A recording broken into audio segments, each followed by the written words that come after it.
Something that you'll see on a lot of race cars is Lexan windows or polycarbonate windows or plastic windows instead of the factory glass. And the reason for that is it's a lighter weight. It's something that I recently just did on my car, not because I wanted to upgrade, but because my neighbor hit a rock with his lawnmower and broke my back windows. So, in this video, I'm going to show you how to install Lexan windows in your AE86. Well, hello there. My name is Devin. Welcome to my YouTube channel, Doctored Garage. This is where I post videos of all the cars I'm working on, the drift events I go to, and me driving my old red AE86. I recently started to help with the drift events here at the Myrtle Beach Drift Series. Make sure to check them out, Myrtle Beach Drift Series, as well as my drift team, Unsung Legends, on all the social media. Thanks! The windows that I've installed are from Techno Toy Tuning. Here you can see them already on the car. I kind of flash forward to having these on. They're cut in the same shape as the OEM glass, which is really cool because it makes sure it fits perfectly. The problem with having perfectly shaped OEM polycarbonate windows is that to hold polycarbonate into the vehicle, you can't use just the factory clips here, right? So these are the factory window clips, and they're plastic with a little metal tab on it. It's just not going to hold the polycarbonate window. Even if you use the butyl tape that comes from the factory, it's just not going to hold it because the polycarbonate flexes, or Lexan, whatever you want to call it, flexes. So what you end up having to do is add a bunch of extra screws. Now, the reason why I don't like the particular shape of this using OEM windows for Lexan is that for you to put these bolts in, I'll show you how I anchored them, but they're using riv nuts. This is the only one that I can hide behind the window trim. Every single other bolt sticks out because there's not enough Lexan to come down and extend past the clips here to be able to put riv nuts behind the trim. So that's my only gripe with these, is that I wish they were larger so that way they would fit and hide behind. You could hide the bolts behind the trim so that way it looks OEM. But other than that, I mean, they're good. I'll go over now to talk about the windows a little more. Here I've got the windows here. I've already mounted up one side, and then I marked this other one so that way I know where to drill at. You know, this isn't some type of special, crazy, fancy material. Here it is, the company, Plazit Polygull Monogull Polycarbonate Solid Sheet. So there you go. It's not some type of crazy expensive stuff, but it is a... you know, it's a good quality product to use for a Lexan window. I'm going to show you the other side real quick, how I've already got it set up to mount the window. I've got some thin strips here of weather stripping. They're not perfect because I was cheap, and instead of buying the stuff that's already thin, I bought the wider stuff and then cut it, and it just didn't really work out all that well. So it doesn't look that great, but it seals out the water just fine. You can see these little gold things in here. These are riv nuts. So this is one that got all messed up, so it didn't go in the car, but it's very similar to a rivet. So it attaches to the tool, which looks exactly like a riveter, but instead of it holding the rivet, you thread on the riv nut. I don't have the right size die in it, but you thread it on, and then you put it in the car, and you squeeze the trigger just like you would a riveter, and it swedges the sides. If that's the right word, swedge. And here you can see it's held in place just like that. It pinches on there, and then you can thread a bolt through. These are great for polycarbonate windows because that means you can remove the window whenever you want to. And you know, this stuff, you know, this weather stripping here is different than the OEM stuff. The OEM uses a butyl tape. Butyl tape is used for like windows like this, as well as for like the little plastic liner underneath your door cards on your doors. When you pull that off and there's that plastic weather seal in there, butyl is what holds that on. So I've got riv nuts, and some of them are inside the weather stripping, some of them are outside the weather stripping, so I'm gonna have to seal these holes so water doesn't come in. But that's how I have this kind of set up. One thing you need to consider when you're doing riv nuts is making sure you have the material on the backside. You see, this is the framing, and I had to make sure to position this in a good place to where I could still get the riv nut to seat properly. If I went a little bit too far, it wouldn't have seated properly because I would have been drilling into this. So I did that all the way around. which actually, because of that, I ended up having to use 2 different sizes of rib nuts because I just didn't quite have the space I wanted to on the frame of the window here, as well as on the frame, or on the window frame as well as on the window. All right, so let's get down to the first step that I did, was pulling the trim.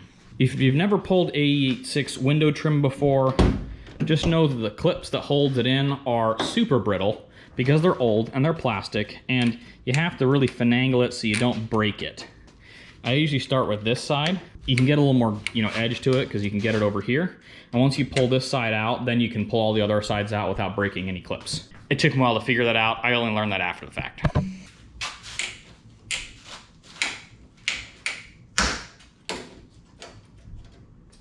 As I say that, I just broke a clip.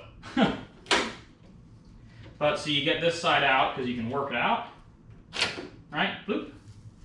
It's off. And now you can work all the other clips out.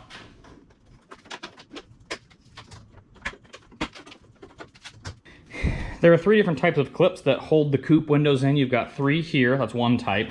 You've got 3 here, that's another type. And then the third type is this one. They're all color coded, so you can see like these are like a green. That's for here. These ones are kind of a yellow white, that's for the bottom, and then black are for all the way around the top. The pieces that's broken here is this normally clips onto the front on these 3. The bottom ones, they clip on both sides, this side and that side. So you got retainers on both sides, and luckily the bottom ones on mine are still good. And then the top black ones are just on the bottom. So you got here, here, this one's broken, this one's broken, this one's broken. So I'm gonna redistribute that and put this one probably right here to help hold the trim in. And then there's also a little button clip here that's missing from my corner. So I have it on the other side, just this one fell out. The next step is just unscrewing those clips so that way you can get in there to clean out the butyl tape. So if this happens, don't freak out. This is actually a 2-piece clip, and then there's a little rubber pad here. It's okay. If it comes apart, it doesn't mean it's broken. It just means that you gotta be a little careful to get this inner one out. There's little retaining clips on either side. So there's like little tabs for that to seat into the body. You just have to be careful when you work it out. You can use a little screwdriver, or I just kind of work it around until I get one out, and then just like that, just work it around a little bit. Okay, so I have most of the butyl tape already off on this side, actually on both sides, but there's still a little bit of residue I want to clean up. To get butyl tape off, it's actually pretty simple. So the butyl tape is just this sticky, gooey gunk, and it's really messy. Well, old butyl tape is really messy because it's falling apart. So I like to get rid of it, especially when I'm doing Lexan windows, because I want to be able to remove and install the windows easily and not have to deal with a bunch of junk like that on there. These are the 2 tools that I use to get off butyl tape. Oh, and this guy goes with the blowtorch there. I just heat up the metal scraper a little bit, and then I use it to scrape off as much of the butyl tape as possible without damaging the car, because I mean, you can see a couple of spots where I just got a little too crazy with it, where I started to nick the paint, which is okay. You can put a little primer over it and it'll be all right. But that's the downside of using one of those. But once you scrape all the gunk off, the next step is using this, which is a 3M, Adhesive Eraser. So what it does is, as you use it on your drill, it spins and kind of grabs onto the gooey stuff, and then this pretty much starts to come apart, but it takes the gooey gunk with it. So I'm gonna go ahead and clean up the other side a little bit more, so that way there isn't as much junk on it, so I don't get the junk all over the window I'm putting on.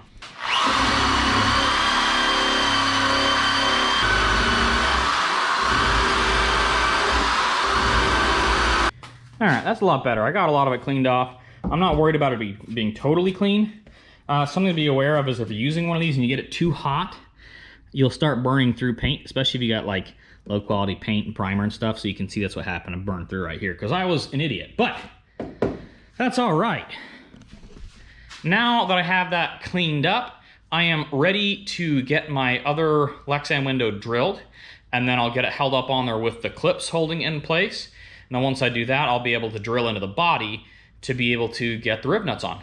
Okay, so like I said, I already marked these out for where I'm gonna drill the holes at. I did that based on determining where the window sat on the car, so that way I make sure to drill into a spot where I could put a rib nut. So I'm just gonna go ahead and drill some pilot holes. You'll notice this one doesn't have the plastic covering on it, the protective covering, and that's because I was an idiot. And I pulled it off because I wanted to see what it looked like before I even had really drilled it. So that was really dumb.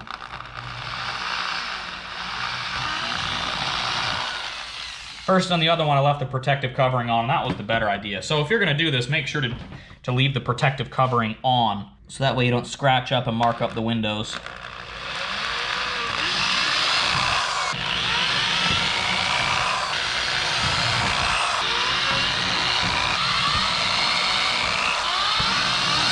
All right, pilot holes are drilled. Now you can see I didn't get the butyl off the first time I installed this, so I got a bunch of butyl on here. I'm not quite sure how I'm gonna get that off just yet.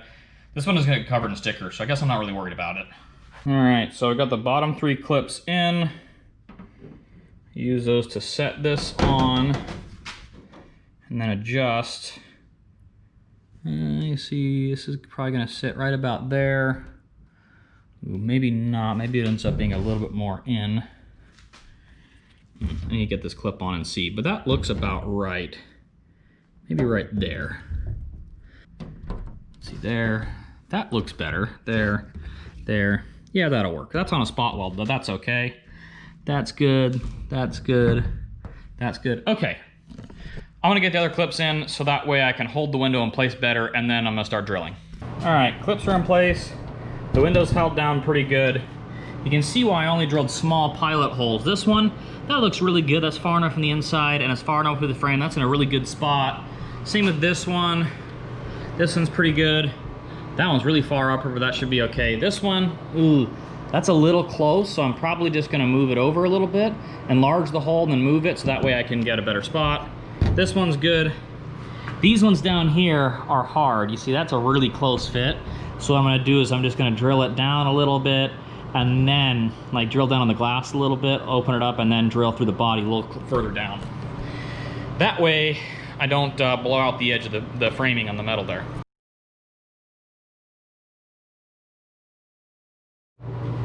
I've got my GoPro kind of precariously sitting here so I can show you. So here's the rib nut, right? I've got it threaded onto the fitting on the rib nut tool. Insert it into the hole. Squeeze it. There you see it crimp down. All right. You also don't want to go too tight, because if you go too tight with your crimp on it, it's actually going to deform it and cause issues threading bolts in and out, because I had that happen on the other side. Well, there you go. Here is the one window installed. You can see it, you know, it's going to flex quite a bit more because it's not glass, but it is significantly lighter. Now I just got to put the trim on. So yeah, I've got weather stripping in there. I actually need to add it around the other side of the bolt here too, because otherwise water can get in. But there you go. Now I've got them in. Just put the trim on, and I'll show you what it looks like with the trim on there.